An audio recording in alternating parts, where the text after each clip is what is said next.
सरकार ने 1 मार्च से सीनियर सिटीजन्स और 45 की उम्र से ज़्यादा के लोग जिन्हें कोई कोमॉर्बिडिटी है उनके लिए वैक्सीन का रजिस्ट्रेशन शुरू कर दिया है।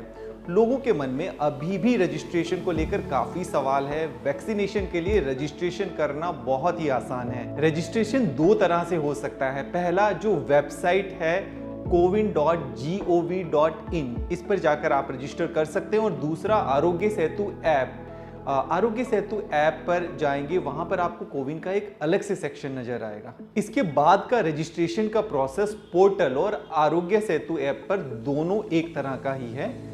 रजिस्टर करने के बाद आप रजिस्टर योरसेल्फ पर जाइए, वहां आपको अपना मोबाइल नंबर डालना होगा और उसी मोबाइल नंबर पर एक OTP आएगा। जब आप वो OTP डालकर वेरीफाई करेंगे तो आपका लॉगिन क्रिएट हो जाएगा। और अगर आप 45 से 59 के एज ग्रुप में फॉल करते हैं और अगर आपको कोई कोमॉर्बिडिटी है यानी कोई गंभीर बीमारी जैसे कैंसर, हार्ट डिजीज, तो आपको सरकार के द्वारा जारी किया गया फॉर्म जिसमें 20 बीमारियों की लिस्ट दी गई है, ये फॉर्म कुछ इस तरह का होगा जिसमें करीबन 20 बीमारियां दी गई है। उसमें यस या नो टिक करके रजिस्टर्ड डॉक्टर से साइन कराकर अपलोड करना है। ये फॉर्म आप ministry of health and family welfare की वेबसाइट से जाकर डाउनलोड कर सकते हैं। एक और महत्वपूर्ण बात, सेम लॉगिन यानी एक मोबाइल नंबर से आप 4 लोगों का रजिस्ट्रेशन करा सकते हैं और ये रजिस्ट्रेशन आपके लिए कोई भी करवा सकता है। आपको एक ऐड मोर का ऑप्शन दिखेगा जिस पर जाकर आप बाकी लोगों को ऐड कर सकते हैं। और उसके बाद आपको वैक्सीनेशन के अपॉइंटमेंट के लिए अपना स्टेट, डिस्ट्रिक्ट और पिन कोड डालना होगा। इसे डालते ही आपके एरिया के सभी वैक्सीनेशन सेंटर की लिस्ट दिखेगी।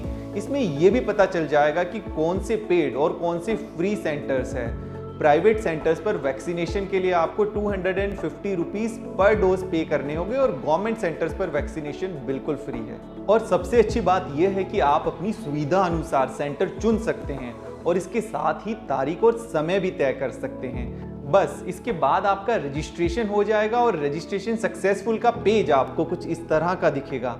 यहाँ से आप अपनी अपॉइंटमेंट की डिटेल डाउनलोड भी कर सकते हैं या आप अपनी सॉफ्ट कॉपी दिखा सकते हैं। इस प्रोसेस की सबसे अच्छी बात यह है कि अगर वैक्सीनेशन के दिन आप अवेलेबल नहीं हैं तो आप अपनी अपॉइंटमेंट वापस लॉगिन करके रीशेड्यूल भी कर सकते हैं। एक सवाल ये भी आता है कि सेकेंड डोज के लिए वापस रजिस्ट्रेशन करना होगा क्या?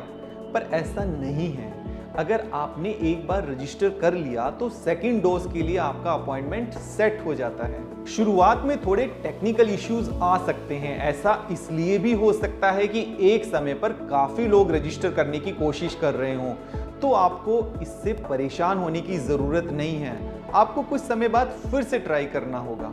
ये तो था ऑनलाइन रजिस्ट्रेशन, पर ऐसे लोग जो ना पोर्टल पे और ना ही आरोग्य सेतु ऐप पर रजिस्टर करा पा रहे हों, उन्हें भी परेशान होने की ज़रूरत नहीं है।